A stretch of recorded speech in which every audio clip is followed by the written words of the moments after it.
I just can't seem to get rid of this cold. Welcome to A Day in the Life. I'm Tara Dawn Winstone. You know, some things in life are simple. When your car is broken, you take it to the mechanic. When your sink is backed up, you call the plumber. When you're not feeling well, you go to the doctor. But sometimes those simple solutions don't work, and we're forced to find alternative solutions. That's why today on A Day in the Life, we're spending the day with Dr. Anna Falkowski, who has become that alternative solution for her patients.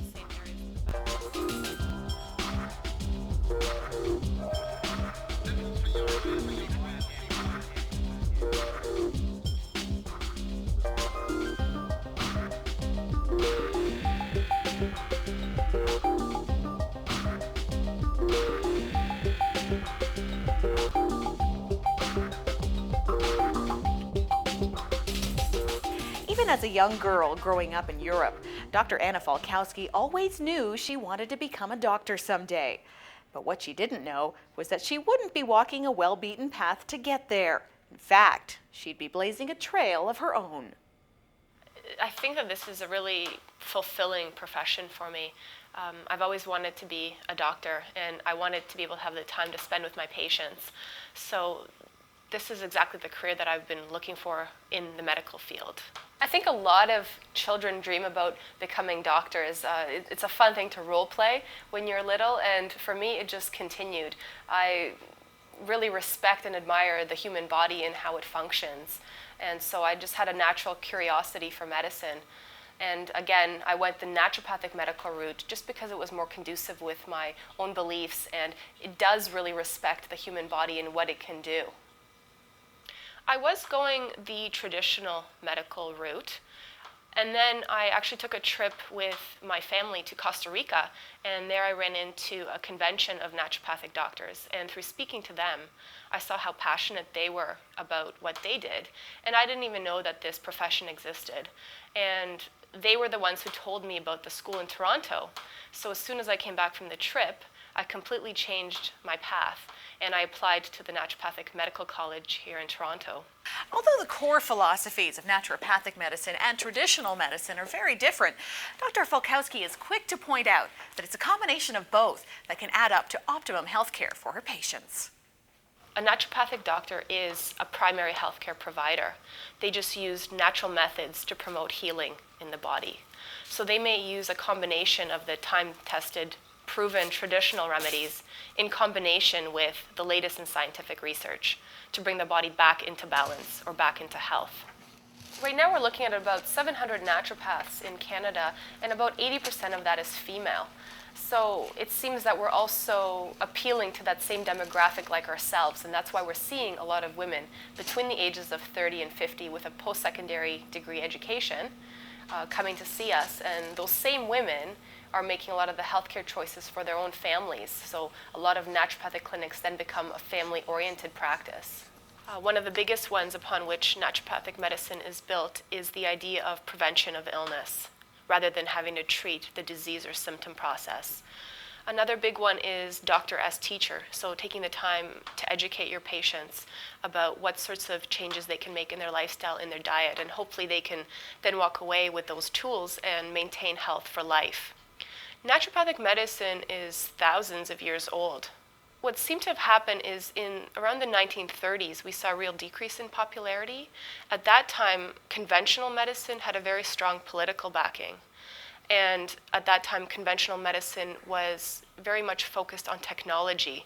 And technology offered us many wonderful things, like a lot of life-saving procedures, antibiotics, better diagnostic tools.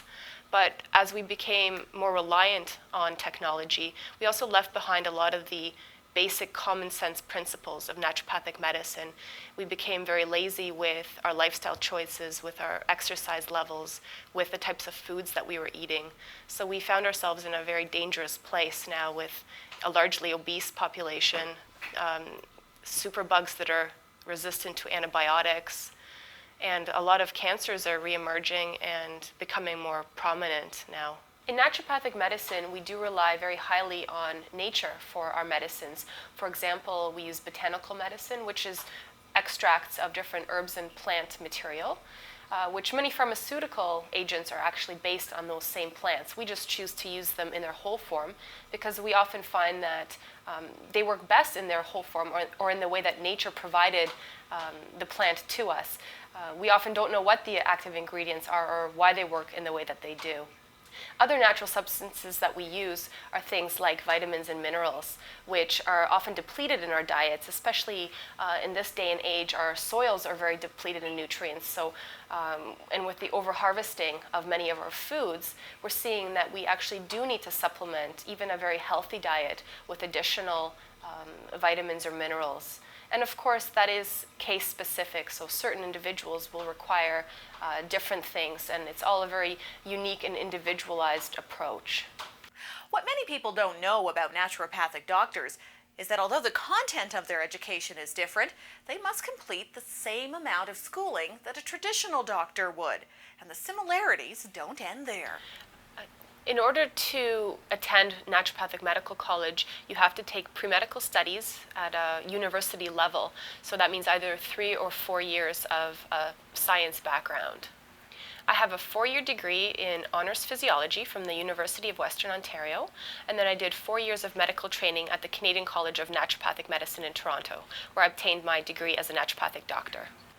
Naturopathic doctors are a regulated and licensed healthcare professional in the province of Ontario. So unless you have the appropriate training and you've written the appropriate board exams, then you will not be a naturopathic doctor. Our licensing board encourages continuing education. They have certain requirements that they want us to meet every 2 years. So we require about 40 hours of continuing education credits in various modalities that we use as naturopaths. Anything ranging from philosophy to acupuncture to traditional Chinese medicine to proper supplementation, clinical nutrition, botanical medicines, homeopathy. It's quite a wide range. So we are highly encouraged to continue with our education outside of the school setting. In Ontario, we belong to the Ontario Association of Naturopathic Doctors, as well as the Canadian Naturopathic Association. Those are the two big associations for naturopathic doctors in Canada. Our associations are ensuring that every naturopath that graduates and is in practice has the appropriate license to be in practice. As well, they're monitoring that we are obtaining our required continuing education hours. And if there's ever any complaints filed, it would be with the association. I think because I'm so passionate about the core philosophies of naturopathic medicine, it makes it very easy for me to come to work in the morning. And at the end of the day, I just feel very fulfilled. Still to come on A Day in the Life, building a practice the natural way.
Doctor shortages continue to be a big issue, especially in the smaller communities, making it very easy for doctors getting out of med school to build a practice.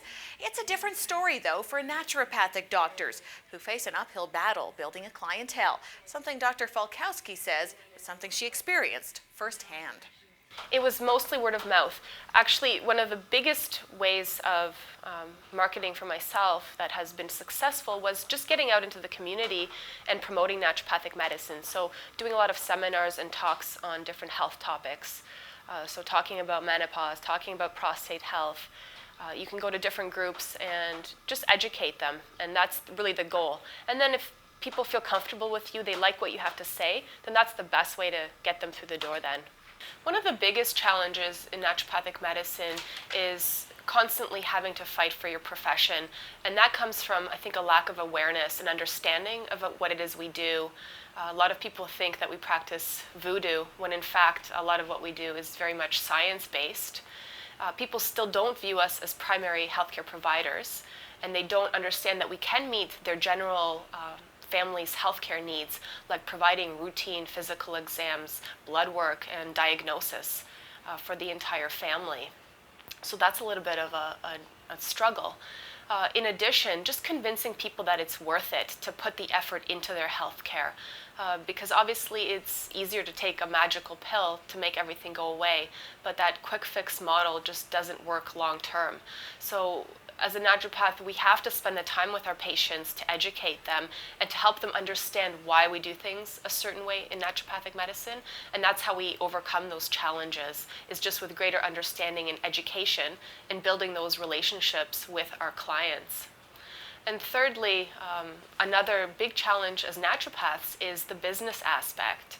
Every day when you come into work, there's bills to pay, possibly staff to hire to help you run the business, making sure that you're working with the right types of associates that share your healthcare philosophies and practices. And all of that front-end stuff has to run smoothly in order for the clinic to be very welcoming and have a healthy environment at the clinic for the patients.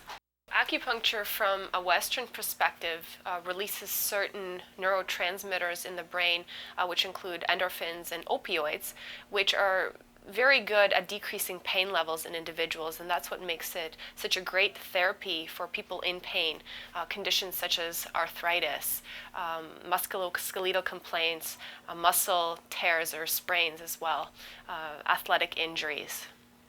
From an Eastern perspective, or a traditional Chinese perspective, acupuncture works on the meridians, or the energy channels that run through the body, and we're relying on the so-called qi, or the vital energy of the body, and we're trying to really balance that out and ensure that it's flowing properly throughout the whole body and it's not congested in any one particular area. So when we can achieve that smooth flow of qi, the body is brought back into balance.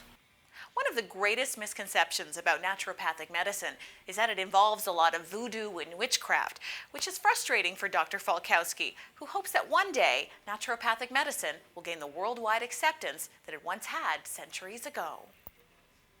I think a lot of times when you tell people that you're a naturopathic doctor, they think that you practice voodoo medicine, when that is completely inaccurate, when in fact we are very largely scientifically based, and we take a scientific approach to many of our methods and approaches to the things that we do.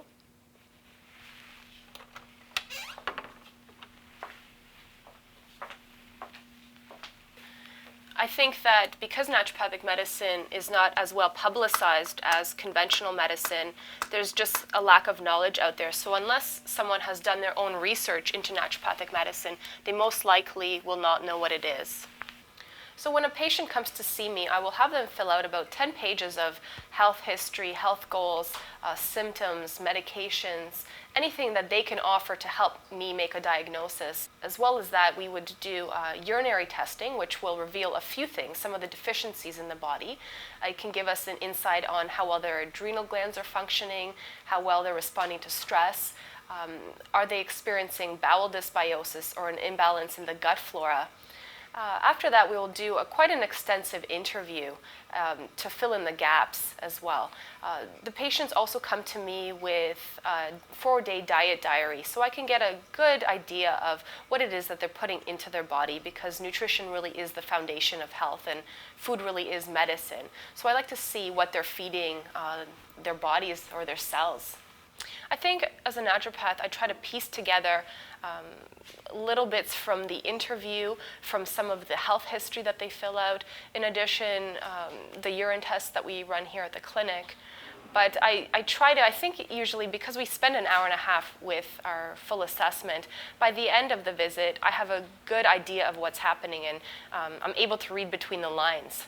Although naturopathic medicine is based largely on ancient philosophies, that doesn't mean the naturopathic doctors don't use the latest advancements in technology.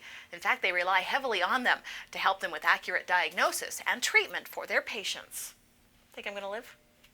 We rely on technology to give us some of the answers as to what might be causing the imbalances in a person's body. So we do use blood tests, urine tests, and we can refer back to the medical doctor for further tests if we need to. So technology certainly plays a role in what we do, but it's not the primary focus of what we do. We far prefer to do an accurate assessment with the patient, and oftentimes they're the ones who will end up telling us or giving us the answers of what is wrong with their bodies. Cupping is an ancient Chinese practice. It stimulates healthy blood flow into the area.